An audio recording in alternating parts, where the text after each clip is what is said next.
Hi, my name's Alexis Kallio and I work at the Sibelius Academy in Helsinki, Finland. And I'm James Humberstone and I work at the Sydney Conservatorium of Music in Australia. And we're here in Glasgow at the Royal Conservatorium of Music for the ISME World Conference in Music Education. Yeah, having a great time. We thought we might film a conversation where our research and practice overlaps.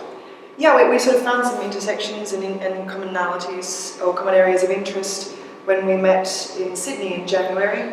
I visited the Sydney Conservatorium of Music and we met and started discussing some of our work around popular music particularly. Yeah, you had just successfully defended your PhD thesis and the friend we have in common who introduced us told me that I had to read it. And I was especially interested in what you had written about the way that music teachers, music educators self-censor. And it reminded me of a lot of the things I was doing at the time, similar kind of issues.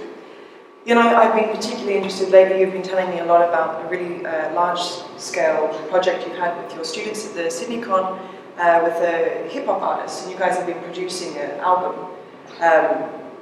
very successfully by the sounds of it. But it's interesting that, and quite comforting in a way, to see many of the things that I've experienced or found in my research sort of lived out in real-life practice. Yeah.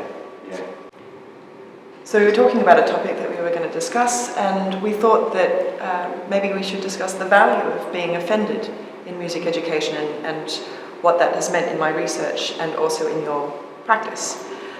And I think, for me, I think the starting point is if we take music not as just a thing, that, you know, something written on a piece of paper or recorded on a CD, an artifact that we kind of consume. If it's something we do, then it's also in many ways a way to construct and reflect who we are and each other. So then if music is something you are, in a school context or in a university context, if everybody agrees, that's not really taking into account the inherent difference that is embedded in that community. So if you're all agreeing on what is valuable, what is good, and what is good music, you're negating the difference and the diversity, which I find quite problematic. Yeah, I very much agree with your thinking. I think that, well, there's a big body of work out there looking at identity and the fact that it's very difficult for us to challenge our assumptions, to challenge our own worldview. But we know that most people, for instance, vote the same way as their parents. The majority of people have the same religion as their parents, hold very much the same views. And as you're saying, music is such an important part of identity. It is very difficult to challenge people, and therefore, to me, it's a question of provocation. We don't offend people to be offensive. We offend people to get them to challenge their own assumptions and their own worldview. And I think that by its very nature, music education is quite a conservative thing. So sometimes we need a bit of a jolt to get outside our worldview and to look at it from that point of view. That certainly was borne out when we ran our hip-hop project with a full orchestra and a full choir at the Conservatorium, because of course my students have fantastic but very traditional music educations themselves. They've spent 10 years and probably done their 10,000 hours practicing their instrument and reading dots on the page and things. And of course there are completely different values and sophistications around completely different musics. And so sometimes the offence is really just in suggesting that those things are just as valuable sophistications as other things. Yeah, I mean, I think that it's not even so much about the want or the need to provoke necessarily, but it's especially as a teacher, but it's about making the space for that to exist as a possibility. So if things are done in a particularly safe way of negating difference and doing things the way we've always done, I think that's a very limiting view. Not to say that that's always easy, And I think that especially as more musics are available and welcomed to formal music education contexts like the school or the university or the conservatoire, you're inviting different worldviews and different values and different sort of sociocultural baggage that's embedded and that accompanies this music. And that's a good thing. I think that's really exciting. But you have to allow for those conversations to take place, culturally, verbally, and musically as well. I think what I found really interesting in my research is that teachers weren't making these decisions about what's appropriate and what's not in isolation. So I think it's not just one project with one project leader and the students. I think everybody that's involved in that, and the institution, and the sort of societal narratives of what is good and what is true and what is right, really frame the ways in which we can act in different spaces. So I wrote about this in terms of what I call a school censorship framework. I was working in a secondary school context particularly. And the teachers that I spoke with spoke about all these different things that framed their repertoire decisions. So they had other staff members and the principal and ideas of who their students were. Are they children? Are they young adults? Like what kind of guidance or protection or freedoms do they afford them? Their ideas of their own role as a teacher and what that should entail. But also things like the surrounding religion and cultural values in society. Yeah. I think that was really evident in what we did.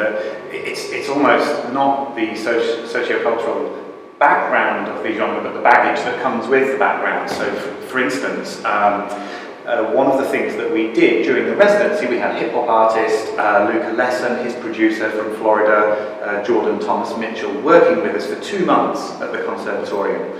And one of the things I really wanted them to do was actually teach and share their practice in the classroom. I also got them to give a public lecture, which is on the Sydney Con YouTube channel. People should check it out. And if you listen to some of the questions at the end of that, that's where people's concerns are.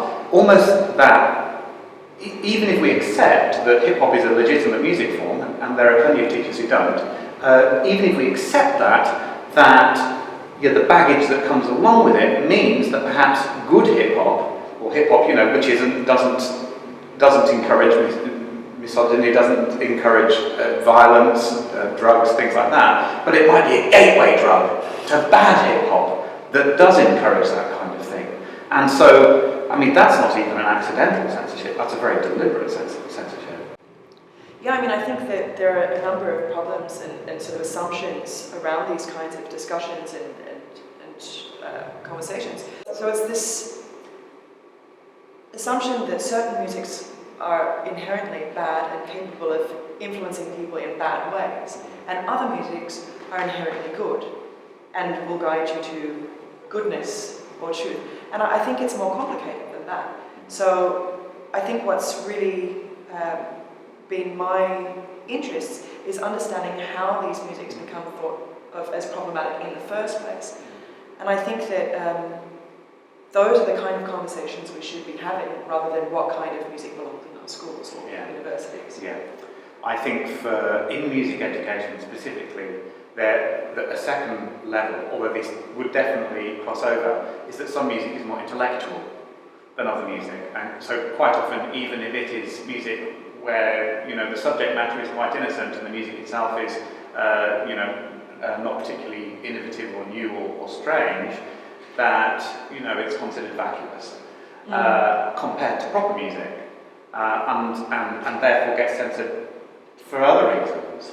And a big part of my teaching, rather than necessarily my artistic practice, but a big part of my teaching has been to try and show sophistication in those vacuous supposedly words. Yeah, I mean, it depends what criteria you're marking this stuff according to, right? Even in countries like Finland, where popular music has been in schools since the 70s, it's not something we have to advocate for anymore in many ways, but it's what is legitimised as popular music in that particular space.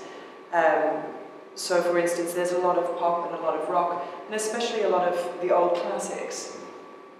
So what is popular music in the first place? Is it now the Beatles? Is that popular? Or is it gangster rap? Or can it be both? And who does that definition matter to? And why? And who does it serve? And all these kinds of questions are part of the complexity that I think a lot of this labelling of good and bad kind of miss. Yeah, I think that in many ways the conversation that we're having is reflected really well in probably the literature of the last 20 years. Did the Beatles destroy rock and roll, etc., etc.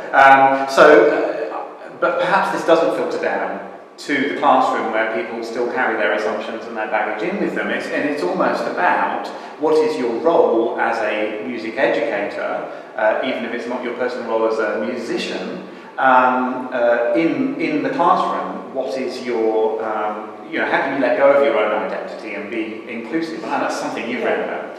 And I mean, I think that with this baggage that comes with popular music,